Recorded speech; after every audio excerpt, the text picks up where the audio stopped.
hal-hal yang penting bagi Jakarta. Yang pertama berkaitan dengan Jakarta betul-betul ingin menyelaraskan kebijakan fiskal yang telah diambil oleh pemerintah pusat dalam hal ini, terutama untuk pengaturan TVA. Pemerintah Jakarta sama sekali tidak argue terhadap itu. Kami akan mengikuti dan kami akan menyesuaikan karena kami tahu pasti langkah yang diambil oleh pemerintah pusat sudah dipikirkan secara matang dan kami mengikuti sepenuhnya.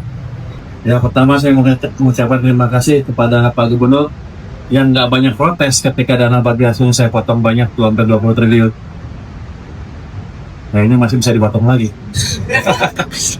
Nggak, tapi gini, itu kan kita lakukan karena ada keterbatasan di sisi fiskal. Tapi ke depan ketika ekonomi sudah berbalik, ketika pendapatan saya dari pajak dan kegiatan yang meningkat, menjelang pertengahan akhir triwulan pertama tahun depan, pertengahan triwulan kedua tahun 2026, saya akan evaluasi pendapatan saya seperti apa. Nanti kalau perkiraannya lebih, saya akan balikan lagi ke daerah. Yang kedua tadi tentang pembangunan gedung Bank di Jakarta, Bank Jakarta di Lot 1 ya. Lot 1 SCBD. Saya senang banget dengan itu. Kenapa? Karena itu akan mendorong pertumbuhan ekonomi di Jakarta dan nasional secara keseluruhan. Dan yang paling penting apa? Saya nggak keluar uang. Uangnya dari Bank DKI. Jadi Bank DKI cukup banyak uang daripada nggak dipakai, lebih baik dipakai untuk tadi meningkatkan aktivitas perekonomian, pembangunan, utamanya nanti ada demand semen naik, penciptaan tenaga kerja dan lain-lain. Dan saya minta ke Pak Gubernur kalau bisa dimulai tahun ini juga dalam beberapa bulan ke depan.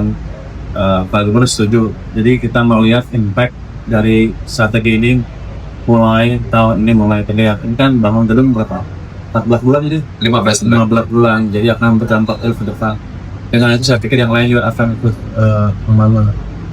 Yang ketiga tadi tentang dana yang 200 triliun dari Bank Himbara bisa dipakai enggak? Itu pada dasarnya itu adalah business to business. Kalau menguntungkan mereka bisa langsung datang ke Himbaranya. Tapi ada satu yang saya pikirkan, satu hal yang saya pikirkan tambahan ya. Kan Jakarta punya Bank Jakarta. Saya taruh di Himbara yang 200 triliun. Gimana kalau saya tambah beberapa puluh triliun ke Bank Jakarta? Saya tanya tadi ke Pak Gubernur, apakah Bank Jakarta bisa nyerap? Jangan sampai saya kasih duit panik terusnya. Waduh, menyalurkan. Kata Pak Gubernur bisa. Dan nanti kita akan implementasikan strategi yang sama untuk Bank Jakarta dan mungkin satu bank lagi di kawasan Jawa Timur sana.